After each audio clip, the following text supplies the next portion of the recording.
I, nearly adult male, live with my parents and younger siblings. We were very close until recently. My first mom died when I was 6 days old. She developed eclampsia in the late stages of the pregnancy with me, and she never recovered from it. A few weeks later, my dad packed up and moved with me because he couldn't stay where they planned a life together. This left her family behind. She has parents, siblings, nieces and nephews, aunts, uncles and cousins who were always a very tight-knit family. My dad met my adoptive mom when I was 7 months old. Out of insecurity on my mom's part and a desire to forget the future he'd planned with my mom, contact between my biological maternal side was limited to once a year. My mom didn't want to share the role of mom. She knew my family would want to talk about my mom around me and would want me to know that she existed, but she didn't want to feel like she was less of an actual mom. And my dad has just never gotten over the pain of losing my mom, and he buries the past and her to cope. I know he struggles to look at me sometimes because I look just like my mom and her family. So he could never entirely escape, no matter how much he wanted to. I don't fully understand why they couldn't put me first in that decision, but they didn't. My childhood was mostly happy. It had some negatives, like wishing I knew my family better or that I'd known my mom. Also, I wasn't accepted by my adopted mom's family, so that was always fun. Then I had more contact with my family. It started with texting, calling and Zoom calls regularly, and then convincing my dad to let me go for a weekend here and there. He and my mom didn't like it, and the decision confused my siblings too. I've loved getting to know them and they've loved getting to know me. Grandparents' rights weren't an option for them because of that one visit a year, so seeing me more is huge for them. My parents started to tell me how much they disliked all this extra contact. My dad said it's painful, and my mom told me she feels less important because I'm chasing a relationship that is tied to a mom I don't remember. A couple of weeks ago, they told me I should consider them and my mom's feelings. I asked them how they would feel if they were in my mom's shoes or her family's shoes. If they died while their child was just a baby and they were erased by their spouse and his new spouse, would they be okay with that? And would they be okay if my siblings or I died with a newborn and they never got to be a real part of their lives? They refused to answer. I told them I didn't want to speak until they gave me an answer because they were being totally unfair to me. My parents were angry about this and my siblings asked me why I had to make this such a big deal. So I posed the question, if one of us died and we never got to see their only child, would they be okay with that? It helped them to understand that my parents don't like my no-talking thing, but all they want to talk about is this topic. And they also won't give me an answer. Am I the idiot? Not the idiot. You have a right to see your birth mom's family and have a relationship with them. This is just cruel to you and your maternal family. Your younger siblings sound more mature than your dad or adopted mom. They can't answer because they would feel exactly as you do. However, they still want you to not have a relationship with your maternal family because it threatens the new family they created. I will say this sounds highly unhealthy. Your dad can keep shoving those things away, but at this point it's hurting you too. I mean, it can't be fun knowing that your dad has trouble sometimes even looking at you because you remind him of something painful that's obviously not your fault. It sounds like your dad would benefit significantly from some therapy to finally deal with these buried emotions. Still, I understand that it's doubtful you or anyone else will be able to convince him to give it a try. Oh, and your stepmom is afraid she's going to lose you. You are not the idiot at all, and at your age you shouldn't have to reassure adults, but here you are. I wonder if there's more to the story than they tell you. Grief does weird things to people, but it almost sounds like your dad was hiding from your mom's family. Maybe they didn't think he could care for a baby and pressured him to give you to them. Ashley, 26 female, and I, 28 male, have been together for over a year. Honestly, most of the relationship was good until we reached the year mark. I first started to notice messages from my friends and family going missing. Invites to hang out that we discussed never reached me. I thought I was going crazy at first because my own text conversation didn't make sense to me, until I caught her deleting a conversation I was busy having with my cousin. I flipped out because why the heck would she do that? We were having a conversation about a surprise birthday party for my 80-year-old grandmother. This was the first time I saw the other side of her, the yelling and screaming, asking why I was always planning things without her. No, I haven't planned anything without her and she's always been invited and included in the planning. What made me angrier was that she was trying to make me the bad guy even after I asked her input multiple times at this party for my grandmother, and she was deleting the text.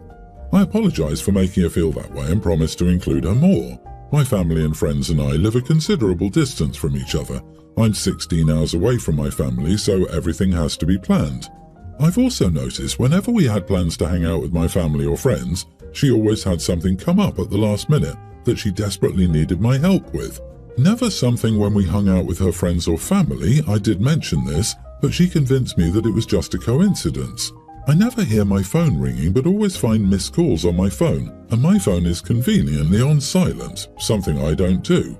She denied doing it. I actually thought I was going crazy a couple of times. The last straw was 4 days ago. My grandmother had a heart attack and died in hospital 2 days later.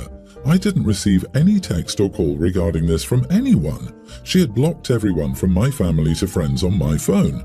I initially thought my phone was quiet, but we're adults and life gets busy, so I didn't think much of it. That was until I ran into one of my old friends at the grocery store, and he gave me his condolences for my grandmother. I asked what he was talking about, and he told me about my grandmother. I took my phone out of my pocket and saw everyone was completely blocked.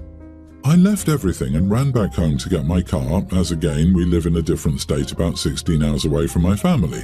When I got home and she greeted me with that smile like she did nothing, I exploded on her. I lost it. I asked why she would block everyone that meant something to me. I yelled at her my grandmother had died and I had to find out from some random old friend who just happened to see me. All she said was sorry, but she did it for us, and my friends and family prevented us from being together. She had to do it. I have never been that angry in my life. I wanted to knock her out. I told her to get her stuff and leave my house. She robbed me of the final moments I could have spent with my grandmother, the woman who raised me, the woman who meant everything to me and taught me almost everything I know. It took her 10 minutes to leave my house, but I lost it myself as soon as she did. I don't know if I yelled, screamed, or cried, but I destroyed my own house. All I remember was this overwhelming rage. I don't even remember half the drive to my grandparents' house.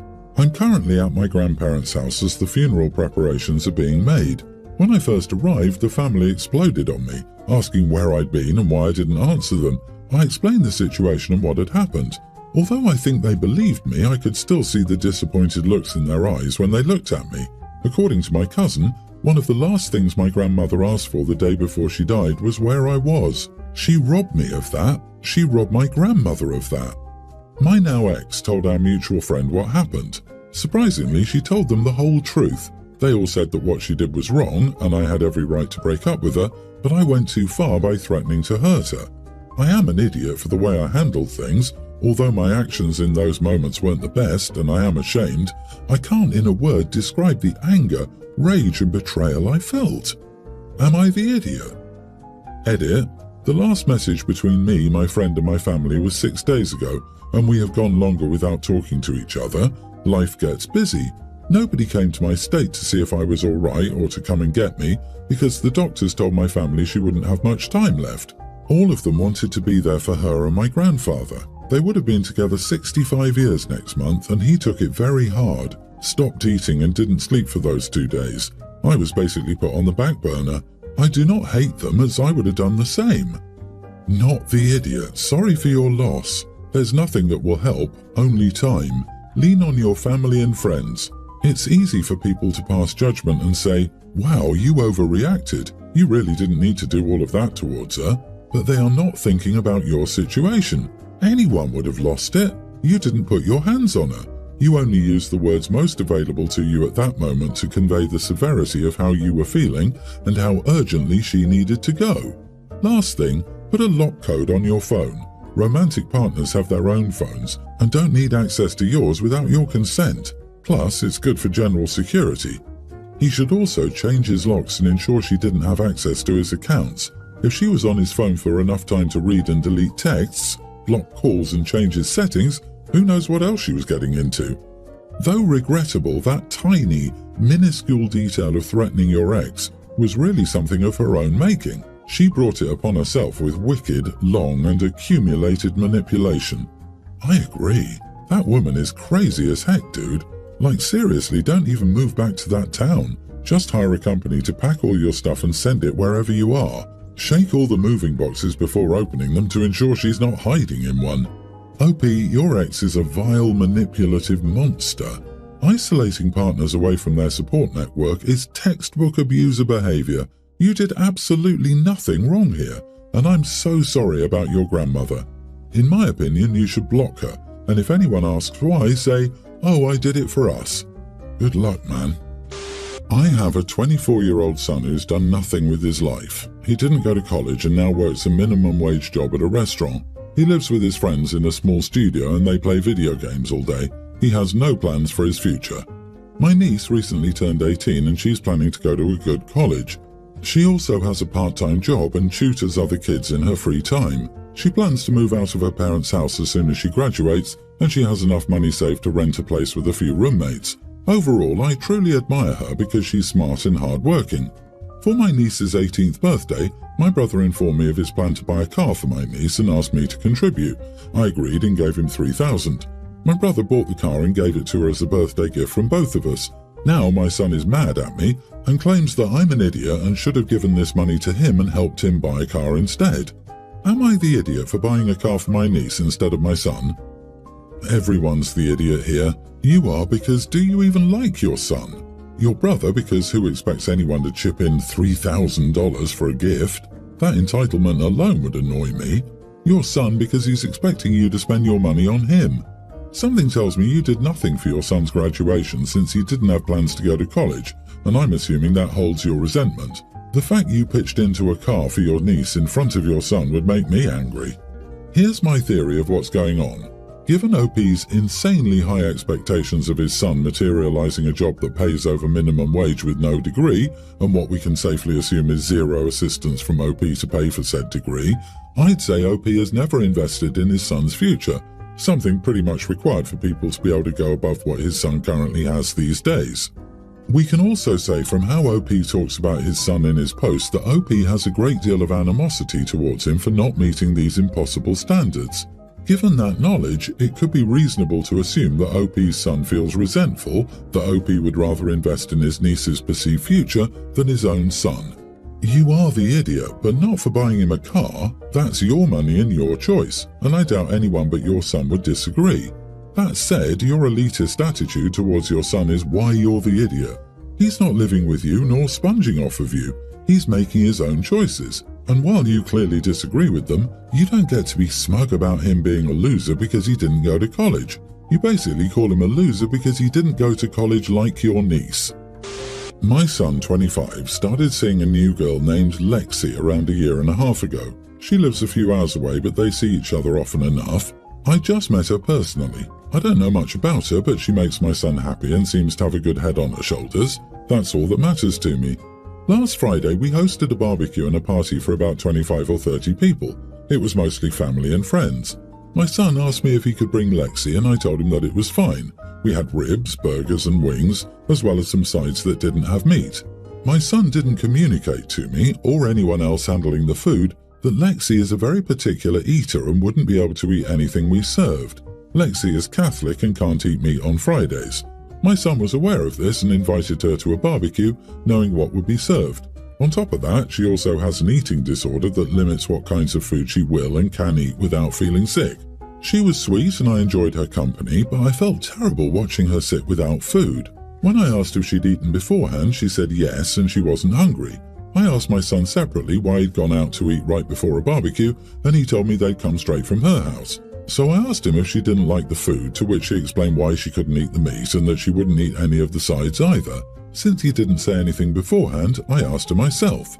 I asked Lexi if there was anything I could get her or make her, or if she wanted us to run somewhere and pick something up. She asked if I had any fruit, so she had fruit salad. After everything was sorted out, my son approached me and told me that I'd embarrassed her and shouldn't have drawn attention to it. I told him that he should have tried harder to accommodate her, or at least tell us beforehand that she wouldn't be able to eat what everyone else was. We easily could have made some plain salad or had fruit available at no hassle for anyone else, and she would at least have been able to pick at something instead of going hungry. If it had been addressed beforehand, then I wouldn't have had to ask. My son left in a huff to bring Lexi home, and he's still insisting that I made a bad impression and that it wouldn't have been a big deal if she didn't eat. Apparently I made her anxiety worse, but that's according to him, so I'm not sure I believe it. Am I the idiot? Could I have handled it any other way? Not the idiot. What was his solution? Let her go hungry. She asked for a fruit salad and she got one. Sorted. Why is he trying to make a mountain out of a molehill? He's covering his butt for not being smart or empathetic enough to ask OP to have something his girlfriend could eat. He's trying to make OP out to be the insensitive one here and defending his girlfriend's honor in the hope he just didn't give her a peek at a couple of his red flags. 100%. How well could he know or care for her if he takes her to a barbecue where she can't eat meat? A quick phone call in time for planning and there could have been a tasty grilled fish option, and that could have been enjoyed by several guests, so Lexi wouldn't feel singled out. Or they could have brought their own at the last minute. Your son is a bad boyfriend and he needs to improve. I hope Lexi is reassessing her relationship with someone who cares so little for her that he doesn't care if she goes hungry and then tries to gaslight his own mother for resolving the problem he caused. You did more than your son did. You were a great hostess. He clearly has a lot of growing up to do, and at 25, that's just plain sad.